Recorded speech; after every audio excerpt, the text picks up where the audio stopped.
Good heavens! Let's talk about the heavens. Hi everyone, this is your favorite Bible nerd, R.A. Sweeney from Language of Life for Little Learners. Today I want to talk about the Hebrew word for the heavens. So in Hebrew, we have a word that you're hearing me say heavens with an S on the end, plural already, because the Hebrew word is plural. There is no Hebrew word for heavens in the singular. It's always a plural, kind of like glasses is always plural. Pants are always plural. Scissors, those sorts of things. It only exists in the plural. And so the word for the heavens is Shamayim. So to say it a little bit slower, Shamayim. And so if you guys want to say it with me, the word for the heavens is Shamayim. Shamayim means heavens. And so when we look at the word Shamayim in Hebrew, there's an old tradition in Judaism, and I feel like it's kind of a wordplay more than anything because it's not actually how the word Shamayim developed, but it kind of looks like it.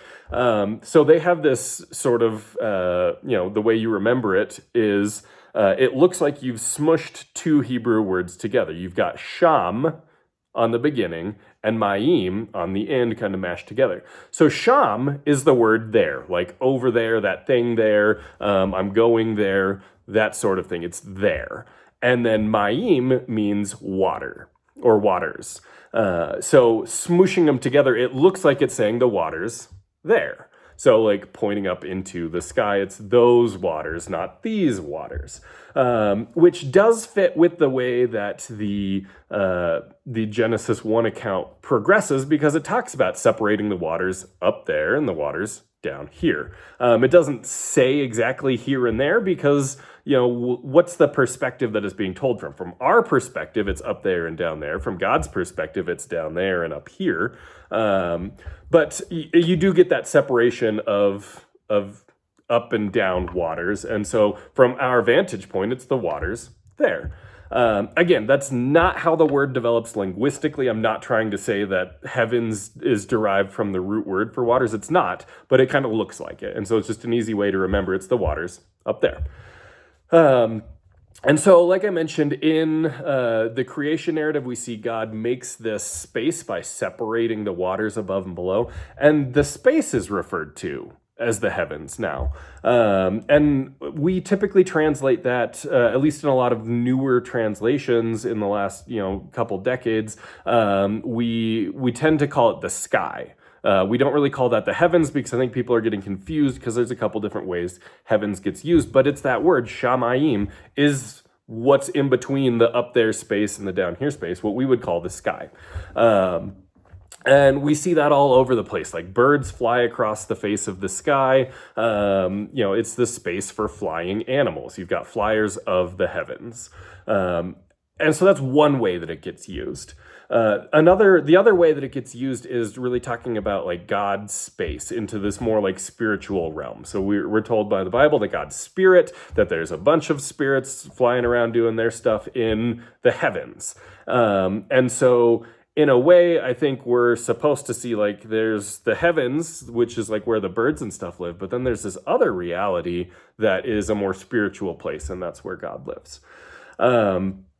I mentioned the waters a couple times already, and the Bible really describes it with a very watery sort of language. I don't think that's meant to be making a claim about what it is. I think it's trying to use language that people would have already known. So all throughout the Middle East, a lot of the creation narratives have waters being separated to make space, and so the heavens are water, the waters down below are waters, and it's the separating of those waters. It's a very common motif, and honestly not even just in the Middle East. Like if you follow all the way up to like Norse mythology, it's an ice giant that is cut in half to make the heavens and the earth, so it's still water even up there.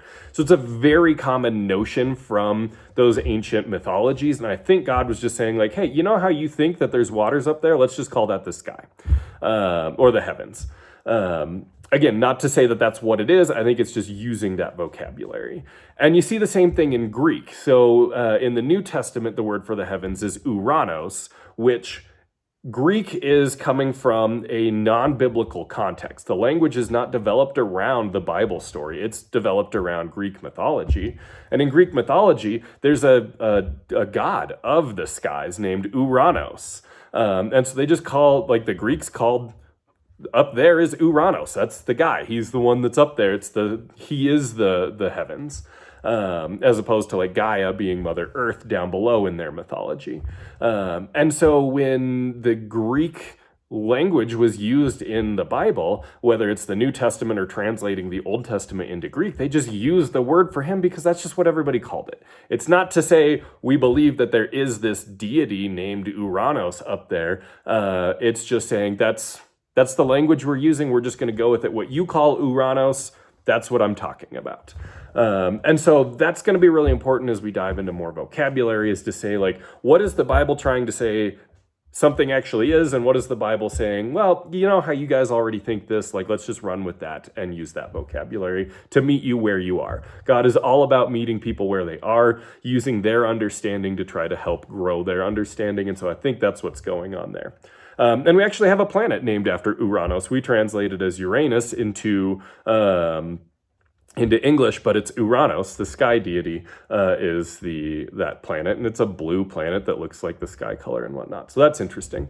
But we do see that sort of variation in what we mean by the heavens. Of you've got the sky, you've got the spiritual realm, and a few different things are used to describe that. And so you see in Paul's writings, he talks about someone that he knows, probably talking about himself, having a vision and going up to the third heavens.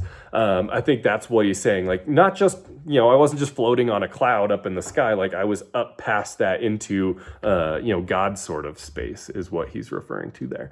So that's some of the different ways that the word Shamayim gets used in the Bible, the way the heavens are portrayed in the Bible, how the idea develops in the Bible, to give you a bit of an idea of what we're talking about when we mean the heavens. So that's what I have that's what I have for the heavens today on Language of Life for Little Learners. I hope this was a blessing for you, and we'll see you all next time. Thanks, everyone.